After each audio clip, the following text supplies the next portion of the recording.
Welcome back to Hog State Transparency, where we shine a light on important police encounters in Arkansas that other channels aren't covering. Today, we're diving into one of the most unusual cases I've encountered, one that just keeps getting stranger. This lack of transparency is not just a procedural oversight, it impacts public trust, legal integrity, and the fundamental accountability that every community deserves from its law enforcement. If you're new here, make sure to like the video, subscribe to the channel, and hit the notification bell so you can stay up to date with all things Arkansas transparency related. If you can, please stick around for the whole video. This one gets pretty interesting despite the lack of audio. In response to my FOIA request, Staff Attorney Jesse Feld informed me, please be advised that the troopers either did not have on body mics or their mics were not functional. There is no audio to these videos. Please be advised that due to the complete lack of audio, I've sped the clips up in hopes of keeping you all as engaged as possible. On Wednesday, October 23, 2024, at approximately 1:18 p.m., Arkansas State Police Trooper Dustin Arnold stopped a white 2022 Chrysler Pacifica with California plates for a traffic violation on I-40 eastbound near the 5-mile marker. After the stop, Trooper Arnold called for backup and Trooper Anna Escamilla arrived to assist.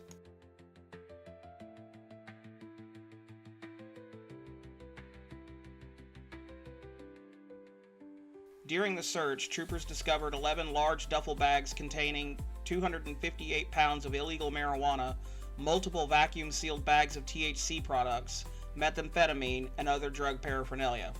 They arrested Mikie Rose, 66, of Hastings, Florida, and transported her to the Crawford County Detention Center, where she was booked on felony charges of possession with intent to deliver a controlled substance. On July 30th, 2025, Mikie Rose entered a guilty plea in open court before Judge McCune, admitting to possession of methamphetamine, a Class C felony. The court accepted the factual basis for her plea and sentenced her to 6 years at the Arkansas Department of Correction, followed by 4 years of supervised indirect supervision. She is required to complete a long-term drug and alcohol program while incarcerated. All monies seized during the arrest were ordered forfeited, and her driver's license was suspended for 6 months. Arkansas State Police have specific policies governing the use of dash cams and body microphones to ensure comprehensive audiovisual documentation of law enforcement activities. Dash cams must automatically activate during stops, pursuits, or searches, and officers are responsible for ensuring their equipment is functioning properly before each shift. Body-worn microphones are mandatory for audio recording of all public encounters, with strict prohibitions against disabling or tampering with them except under authorized conditions. Any malfunctions must be promptly reported and repaired to maintain the integrity of the recorded evidence. These protocols are designed to provide transparent, accountable, and reliable records of police-civilian interactions, protecting both officers and the public. Audio from body and dash cameras captures officers' commands, verbal warnings, and suspects' responses, all vital for properly understanding the nature of the encounter. Without it, critical context is lost and misinterpretations can arise. This lack of audio especially undermines Trooper Arnold's testimony about the stop. Arkansas law requires officers to clearly state their reasons for initiating a traffic stop. The missing audio means there is no recorded evidence that Trooper Arnold communicated this to the driver, leaving a significant gap in verifying the stop's legality and conduct. Moreover, maintaining operational dash and body microphone systems during stops and arrests is a mandatory policy of the Arkansas State Police. Failure to do so compromises evidence and department standards. This silence is more than a technical issue, it reflects a serious breakdown in the tools required to safeguard justice and public confidence at every stage.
During this stop, something highly unusual occurred.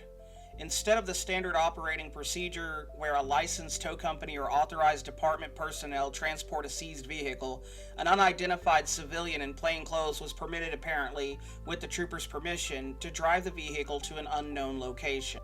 According to Arkansas State Police policies and Arkansas state law, vehicles connected to arrests and evidence collection, particularly those involved in felony offenses, are to be impounded and transported by licensed towing companies or authorized officials.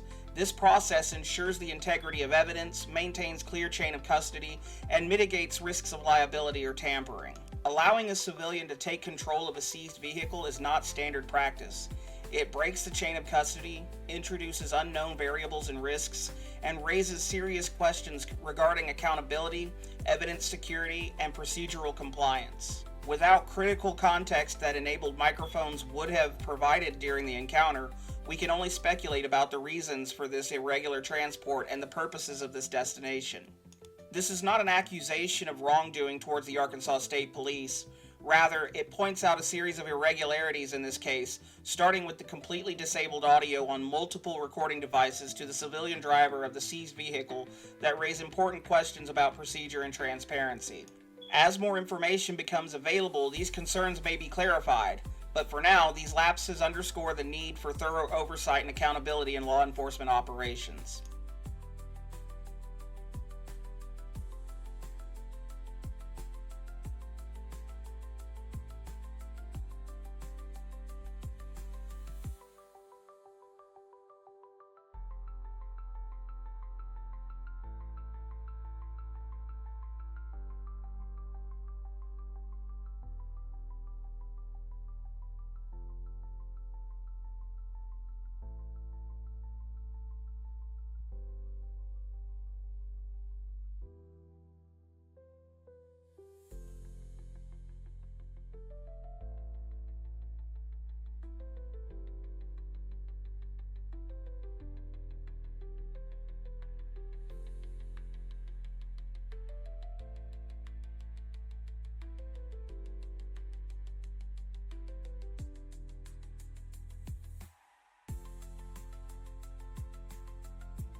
After following the unidentified male driving the Pacifica off of exit 5 from I-40, they head on to Highway 59 South into Van Buren.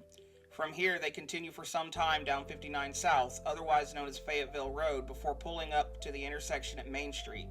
Here they take a left turn and go on to Main. After a couple of minutes, they turn right onto 11th Street. As they pass River Valley Conditioning and Mayor Jean Bell Park on the left, they pull to a stop at the back of a building that appears on Google Maps to be listed as 814 Drennan Street, which is the address of CR Incorporated, an insurance company. Due to the lack of audio during this encounter, we are left with no real information as to why the Arkansas State Police allowed a civilian male to seemingly violate the chain of custody in such a highly irregular fashion. Vehicles involved in felony traffic stops by the Arkansas State Police that result in major contraband seizures are typically towed and secured for evidentiary purposes. This is standard procedure to preserve potential evidence within the vehicle, maintain the chain of custody, and allow thorough searches and investigations without risk of tampering or loss. Towing and impoundment also ensure the vehicle is unavailable for further use or tampering until the conclusion of legal proceedings related to the felony drug charges. This case vividly illustrates why transparency matters so much in law enforcement. The complete silence from body and dash cameras during a critical felony stop leaves huge gaps in public understanding and accountability. The absence of audio eliminates key context around officer commands, the suspect's responses, and procedural compliance, vital elements for ensuring justice and trust. Adding to these concerns, allowing an unidentified civilian to drive the vehicle breaks fundamental chain of custody protocols, raising serious questions about evidence handling and procedural integrity. Arkansas State Police policy mandates comprehensive audiovisual documentation and strict control of evidence, yet here we see a stunning deviation from those standards. While no accusations are made, this case highlights how technical failures and procedural irregularities can collectively erode confidence in law enforcement transparency. As this story unfolds with new information, Hog State Transparency will continue to keep a close eye and hold public officials accountable. Thank you for watching and supporting pro-transparency efforts in Arkansas. Be sure to like, subscribe, and ring the notification bell to catch every update on police accountability that other channels overlook. This silence speaks volumes, and it's a call to all of us to demand better from those sworn to protect.